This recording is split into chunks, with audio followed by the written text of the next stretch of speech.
Camp It is on Tampa Bay, where years ago the legendary Crawdaddies once offered the rich a secluded getaway. Today, you don't have to be rich to partake of the past.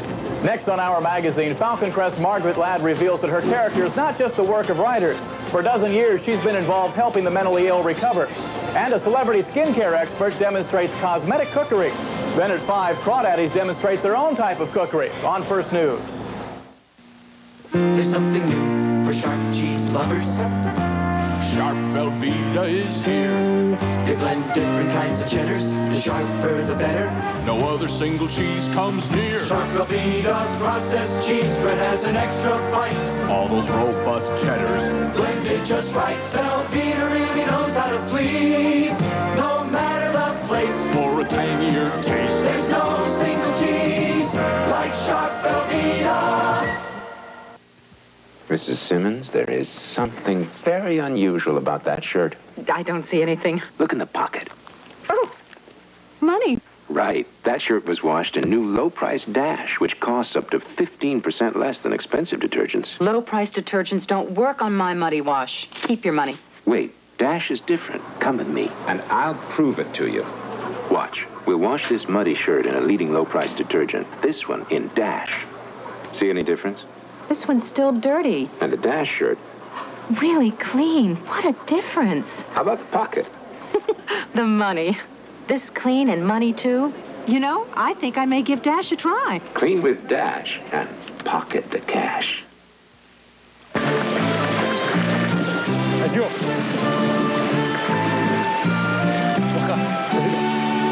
I took my biology degree and put it to work in the Peace Corps.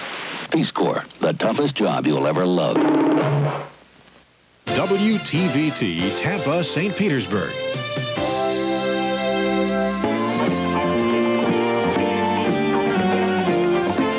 Today, the world's tallest woman. New drugs to lower cholesterol. Recipes for good skin. And our woman of the hour, Falcon Crest's Margaret Ladd.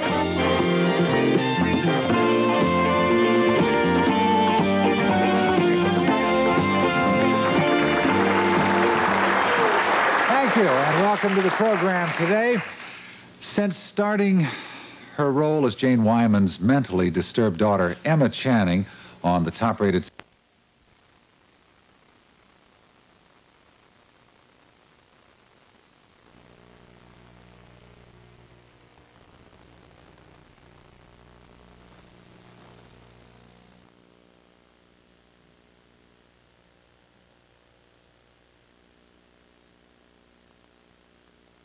Going to study to see what I do. I sure. know. Have you ever done an interview show before?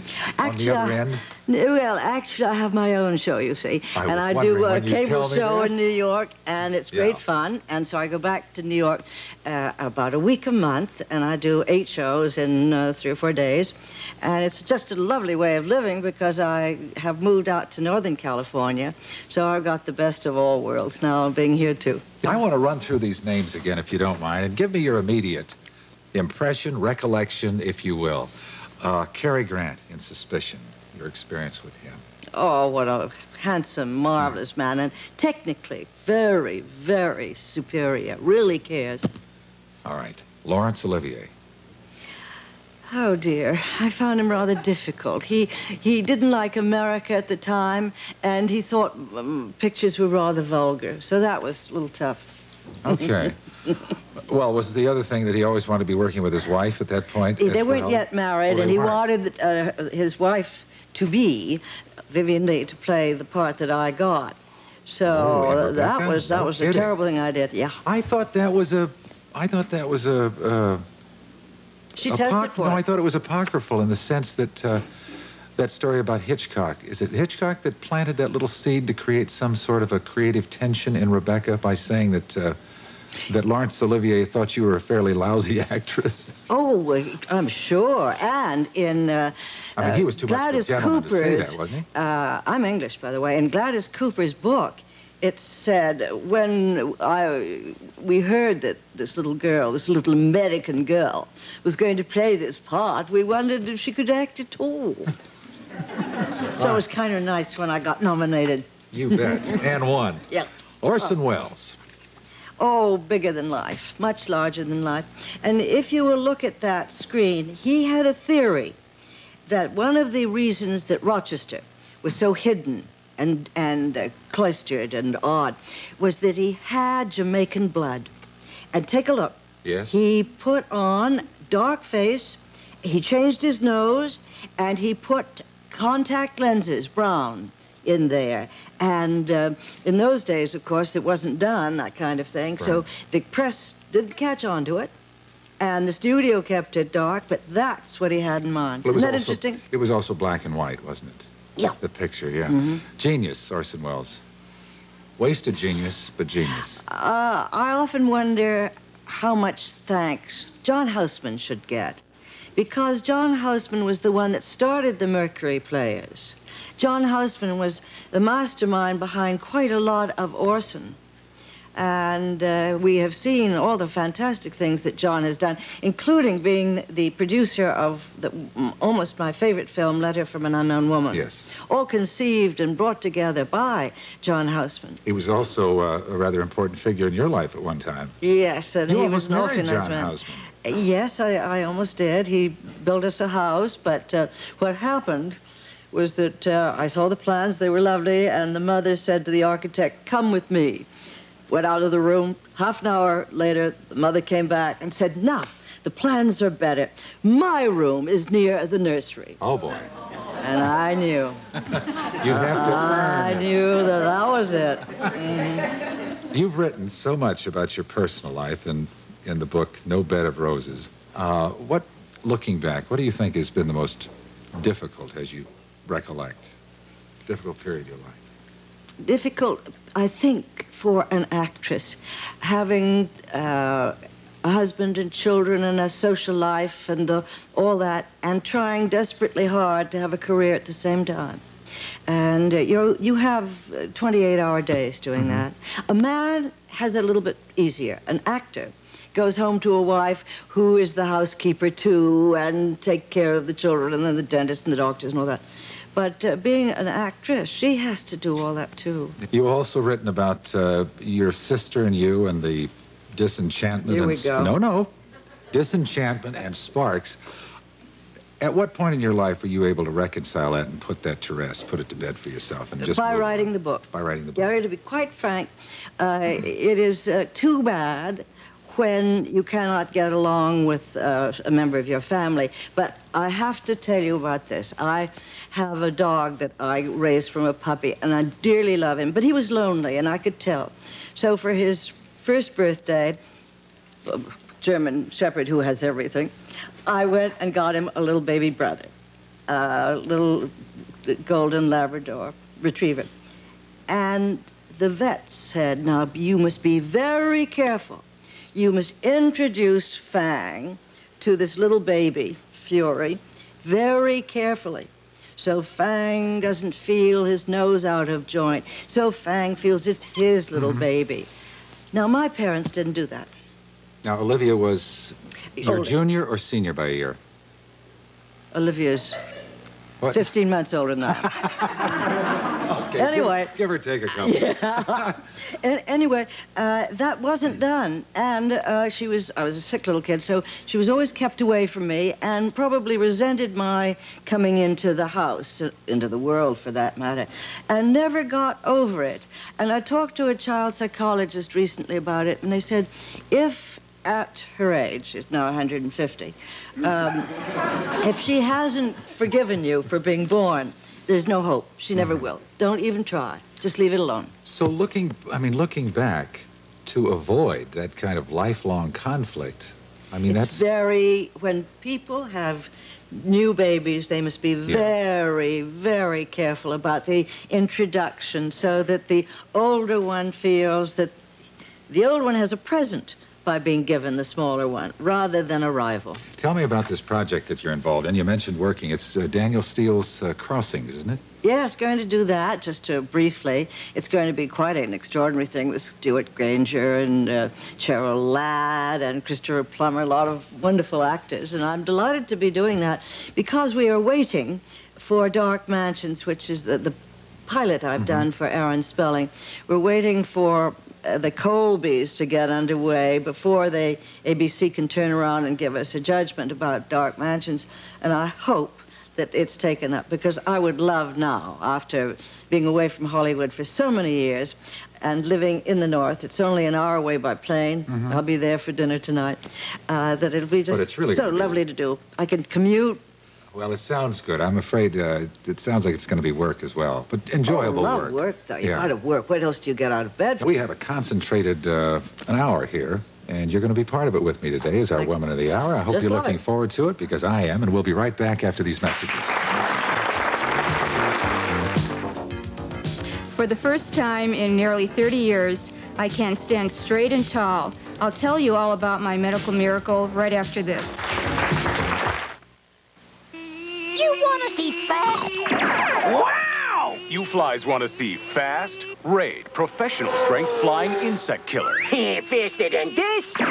This is professional strength. Faster than any ordinary spray. Faster than this? It works in seconds. Faster than flies can say. What did he say? Raid, professional strength flying insect killer. Kills flies dead. It's all at Club Olympiad.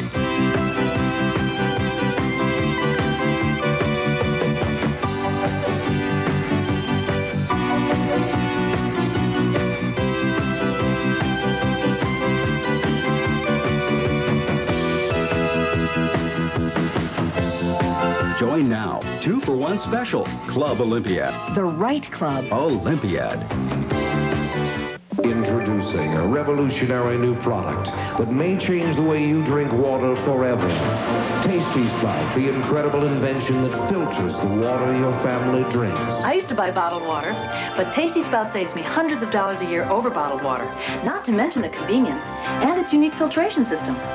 Plus, it adds a calcium mineral that I feel is important to my family and to me as a woman. Ask for the Tasty Spout water filtration system. Available at these and other fine stores. Our house is a very, very, very fine Come on, boy. Hope we're not late. At our house, nobody wants to be late for dinner, because our house is an Eckrich house, and dinner's smoked sausage. Mommy, is dinner ready? All meat, hardwood smoked, seasoned just the way we like it. Honey, I'm home. My Eckrich sausage is so tasty, they can't wait. Now? Now. Our house. Eckrich, the very best from our house to yours.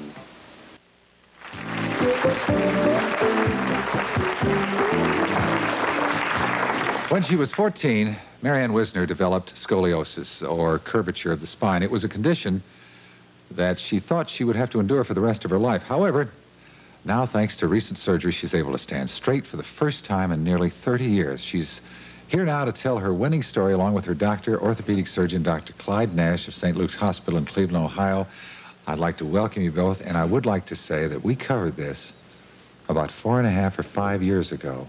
And at that time, there was no hope for older patients or older victims of scoliosis. And look, in just the short span of 5 years or so, what we've come to, 30 years of a posture that must have been terribly uncomfortable and painful. Can you show us, Marianne, exactly what it was or how it looked? Can you recreate it for us? It was always in a hunched position. How far over? As I got older, it was more and more hunched, and to the point where I just couldn't sit up straight. The pain was unbearable, not to mention the physical distortion, and that created a lot of psychological problems for me. But I think perhaps what bothered me most was the way it appeared in clothing. I seemed to spend a lot of energy focusing on how my back appeared to other people. Mm-hmm. And people's reaction to you? People's reaction when they would touch me casually on the back and felt a hump and would say, "What is that?" That always produced a lot of anxiety and really gotten to the point of despair. What, at 14, so your parents were involved in this. What were their feelings about it? We never talked much about it. Once my parents took me to a doctor, and after he wrung his hands and said, "You know, you poor thing, you're going to have to endure this," My mother took me home, and we never really spoke of it again. It just was something that they were very uncomfortable with. I think they had a lot of guilt. They always felt over the years that there perhaps was something more they could have done or should have done. And so it was something that we never talked about, and I grew up with this feeling that because we don't talk about it, I must not be okay. How did you find Dr. Nash? I found Dr. Nash through really an odd circumstance, and that was that my son was diagnosed as having scoliosis through a school screening program. And our family physician said there's a fellow over on the east side who is specializing in this. And that was how I met Dr. Nash. When I walked into his office, he said, "Who in your family has this?" And I said, "Well, I do." He said, "Are you aware that I could help you?" Well, I about fell through the floor. It was just the most incredible. I'll never forget that office visit. So the son had it as well as the mother. Is it hereditary? Or I'm surprised at that. Yeah, it definitely runs in families, but not always the case. Sometimes perhaps their mother may not have had it. The son had it, and I think it kind of closes the loop on how she was treated by her parents, and now under more modern circumstances, what was available for her. So you operated not only on the son, but the mother at the same time. Well, we had double stamps that day. Well, I felt we should have got a toaster or something for that. Or at least a discount. Yeah, there you go. What has happened in 5 years or so to make this miracle possible for Marianne? A lot of things have come together now. The technology and what we learned with working on teenagers, and teenagers are tough. They'll take anything you can do to them. So that was a good learning area. And a lot of the technology that we've learned from them has now been translated and has come along. Anesthesia, safety equipment as far as the spinal cord is concerned. And our knowledge has just gotten to the point now where we can apply it to a much tougher group of patients, which is the apparent. How many are specializing in scoliosis? There are not a lot. There's an increasing number. There's a Scoliosis Research Society, which is a North American society, and that probably has bona fide members around 150 doctors, so that's it. Well, after the operation, what was it like? To stand up straight? What did it do for you after 30 years? Sometimes feelings run too deep for words. And that was certainly the case when my cast was removed five months later. I've been asked before to put that into words, to be able to look at yourself in a mirror and to like what you see for the first time in your life, to be able to sit up straight, to be able to put on any article of clothing, to be able to put a bathing suit on and go out to the beach.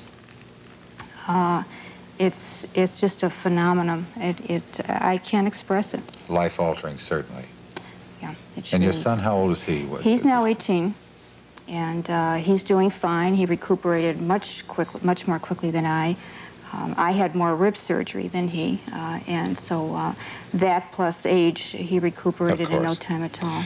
Dr. Nash, we have some x-rays we'd like the audience to take a look at, and these are x-rays of Marianne's spine. That's correct. Before the surgery. Yeah. We have this is the x-ray before, and you're looking actually from her back, so that the right is on the right, and she has a significant curve on the that goes off to the right side. It's up in the area of the ribs, and this is very typical. But this is really a substantial curve, and it's a kind that, as you can see, over time is going to cause some problems with the heart and the lungs, and this is the fundamental reason for dealing with it. This is her picture after surgery, and although it's not absolutely straight, it certainly is a lot better. It's less than half of what it was before. The hardware in there is part of the technology that's available now to actually prop up the spine and hold it there while a bone graft fuses. And it also adds how much height to you. I was just going to ask you, you've grown a couple of inches. Yeah, some of these people become wardrobe, right? Oh, you got that right, yeah. Well, they become dangerous, you know. They become very, very tall, and in fact, now this is her son, and he had very much the same thing, again, looking at him from the back, and he had a little different type of instrumentation, but again, the same thing, and he now also has he's a mother's dream because he couldn't slouch if he wanted to now. His back is nice and straight. Well, now when you speak of the bone graft, will you remove that hardware or just leave it in? No, that's there for life. That's a souvenir. That's right. Now, I know your dad didn't live to see this, but your mom did, didn't she? Yeah. What was her reaction when she saw you? She saw me for the first time when I had my cast removed, and she cried and she cried. And I'm very pleased to see that she lived long enough to see the results of that. Bet. Yeah. Well, we're sure happy you came here and shared this with us. Thank you, Mary Ann, very, very much. And Dr. Ann, thank you.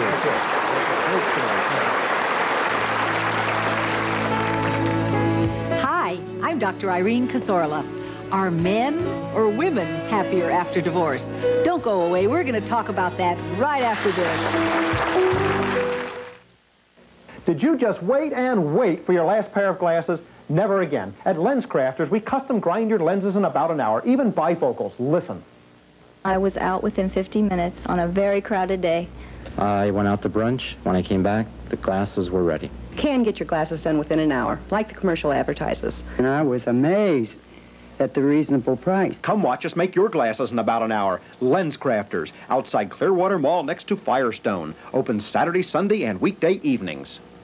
400,000 Floridians signed a petition to give you the right to vote for county choice on casinos in November.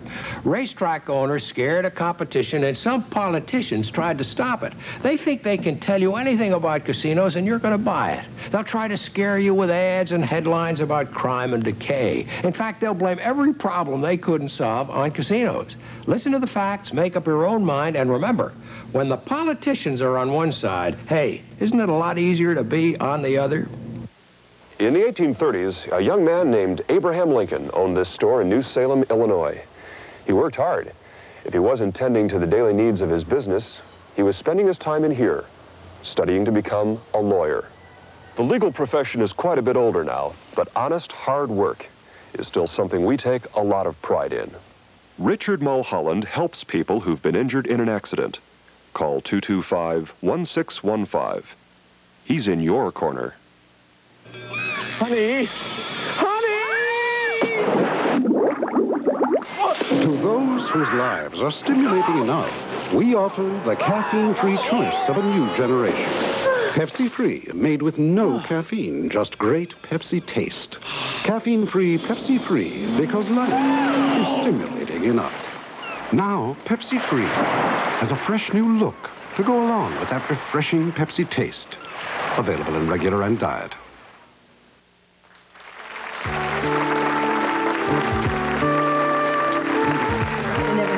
Joan, I want you to listen to this statistic. Yes, sir. All right? Mm-hmm. And you folks at home as well. This came from a USA Today poll. The percentage of men who say they are happier since their divorce or separation is 58%. What do you think the women's percentile is? Any idea? Take a wild guess. The men are what, 38? 58. 58. Oh, I think we'd all be delighted to be divorced. About 85. 85? She's absolutely right. Yeah. And here to react to those statistics is psychologist and host of her own CNN cable show every Wednesday evening, Dr. Irene Casorla. Doctor? Listen to this one, 85. Well, you know, my patient population is literally all over the world because I do a lot of phone therapy. And I find that initially, the women are happier. They make a better adjustment. You know, they know how to network with other women, and they have all these mastery skills. And the men are dying. You know, they're moping, they're depressed, they don't know how to sew the button on. But, boy, do they catch up. And she's grunting. What happens is they start mastering the skills, then they start dating, then they get very promiscuous. You know, they're wondering, am I still attractive? You know, I'm a little bald here, I've got a little paunchy here. And eventually, after the promiscuity dies down, you know what? The divorced men miss marriage, and they want her around, you know, with her little that's what the poll said then, that the men are much more unhappy after divorce than the women are. See, I've always thought, and maybe you have a thought about this, I think men are not really designed to live alone. I think they do a crummy job of it, whereas don't you think women do it better? Does the ages have anything to do with this poll, for instance? So over 40, they're much different. Now, see, if you can make it, for instance, has anyone here been married 20 years? They claim if you can... Not all at once. Not all at once. If you could make it for... well, you add up to them. You've been married... Well, she's been married four times. Well, you are a pro. It's delightful to have you here, because I've got lots of questions for you. But the polls suggest that if you've been married about 20 years, the probabilities of making it, the probability of making it and keep going forever is great. And 10 years... Keep the marriage together intact. Yes. All right. Only about 25% of the people who have been married 20 years get a divorce. But when you're younger, when you're like, say, 30, there's a much larger percentage. What about that 85 percentile of women that say they're happier after divorce? I What do you think based on your practice? Initially, all the magazines, like I was reading something from one of the, I did about this much research, and they say, oh, it's wonderful, I'm free, I can indulge myself. The problem is she isn't taking care of herself during marriage. She shouldn't have to feel free when she's divorced. Ah, good point. She should be, you know, doing what she wants. She should have her own interests. And the only lack of freedom is the commitment, and to me, that's the greatest freedom. I think sexual commitment really gets you free, because like, say again, if we're married and I know you're committed sexually and you know I am, then it's fine with me if you go out with the boys, and you don't care if I go to class or to gym or something. You know I'm with you and we're together and that's it. But all right, are married men monogamous? You were just saying that women are in a sense. But is there such a thing as a totally faithful, committed man? No, wait a minute. Are you talking about in the mind or in the body? Both. No, that's an important distinction. It's okay if your mind, you know, something wonderful walks by and you go, oh my goodness, is that wonderful, is that terrific? That's okay. It's acting. Thinking isn't doing. It's okay with me, husband of mine, if you think Joan is wonderful, as long as we're in commitment. Yes. It's normal to even get sexually excited if something just gorgeous walks by or you're talking to someone. That's all normal. Now, but I have to feel safe or I'll choke you if you look at another Well, that's the key. There's a difference between loyalty and fidelity. And one man said to me, I've always been loyal to my wife. As he is stroking your back. Loyal, but not faithful. All right, you know, I want to ask, I have a burning question. No, you guys could do this spot together. You know, Gary and I were talking about, you know, being rejected and who's the rejectee and the rejector. You've been married 4 times and you're, you know, such a special woman and you're so beautiful. I'm wondering, does one who is as special as you are, do you ever get rejected? Did any of the 4 reject you? Were you always on the rejecting end? In marriage, I have been the rejector, but in the best relationship I ever had, I eventually was rejected, and that was much worse than any divorce. It was one of the most bitter blows. Your ego's destroyed. Young or later? After marriage. I mean, this was a relationship. A woman is always young. No, I was an older woman, too, by this time. It's painful. Yeah, I must ask you, was terrible. Do you get happier after each divorce, Joan? Do you? Or do you get more tired? I think you need a long recovery spell. Yeah. You have to readjust and recover and put out the pain and then become friends with the divorced mate. I have a question. The research says that number 2 marriage is better than number 1. Is number 3 better than number 2? Is number 4 better than number 3? I don't know. I mean, you're in a wonderful position to add Number to that. 3 was terrific. Wonderful. Number 3. Yeah. I had but a you wonderful also doctor. said if you could take the best qualities of each one of your husbands and wrap them up into one. Oh, Wouldn't well, that that be great? would be bliss. What kind of qualities are we talking about? Oh, fun, responsibility, romantic, appreciative, constant.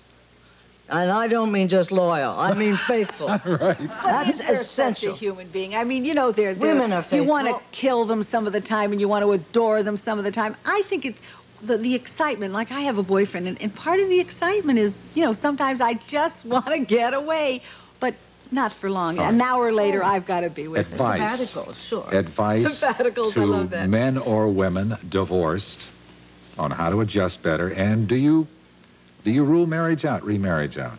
Should you rule it out? People who have been divorced miss marriage. All the research says that. They want to get married again. Now, I urge them to get active. Activity is the key. And it's so easy today. Years ago, being divorced was all kinds of stigma.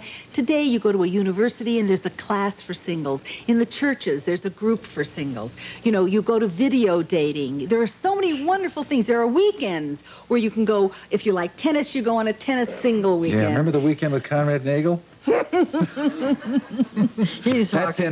That's in her book. You got to read the book for that. Exciting story. It's really easy to be single today. So in answer to your question, they need to get active. They need to get busy. Yeah. I hope they have something to keep them going. Women are they tend to be called the new poor in divorces.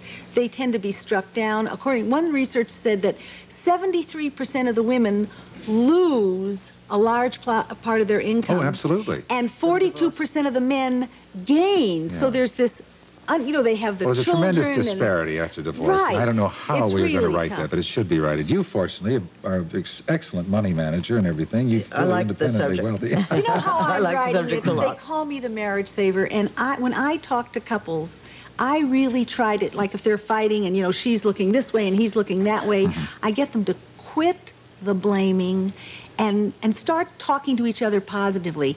They get into a rut where they start complaining. And the trouble with you is you always do this, and I hate when you do. And they forget some of the wonderful things. And one little compliment to your husband or wife or your boyfriend or your girlfriend, one little compliment can get everything going. Like if you come home... I'm going to give you a compliment. As always. I'll fall in love with you. As always. Yes. You are wonderful, and we have to say goodbye, Irene. Okay.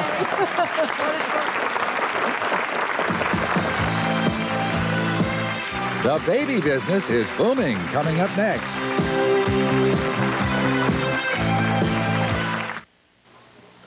My late husband Ted and I had an arrangement. I'd look after the kids and he'd take care of our security. Not very liberated, but it sure worked. And now I've got to be smart about this money. One smart thing I did was talk a lot to Jeff, the manager down at Savings of America. I'm sure he thinks I'm a pest. But you don't mind being a pest when this is all you've got.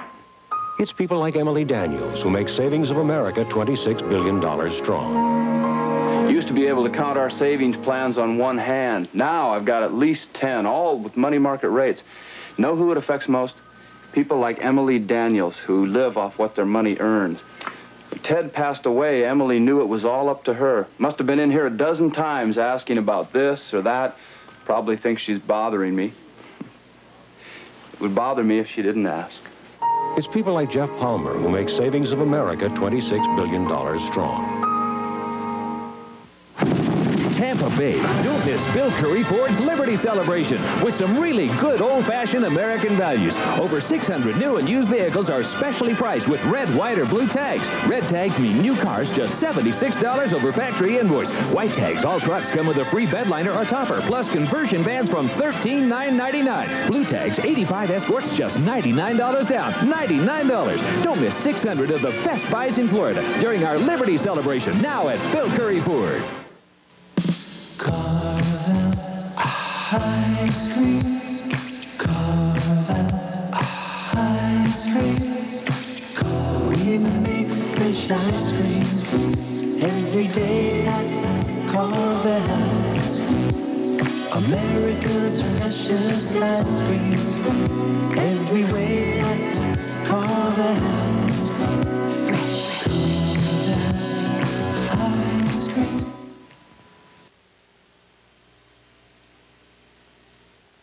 My Little Pony, the movie, starring Danny DeVito, Madeline Kahn, Cloris Leachman, Rhea Perlman, and Tony Randall. My Little Pony, the movie, at theaters everywhere in June.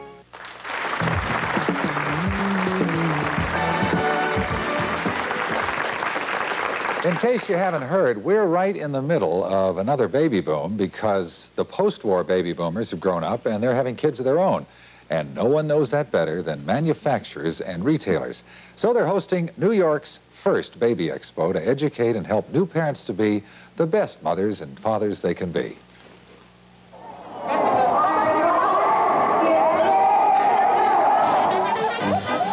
And may the fastest baby win.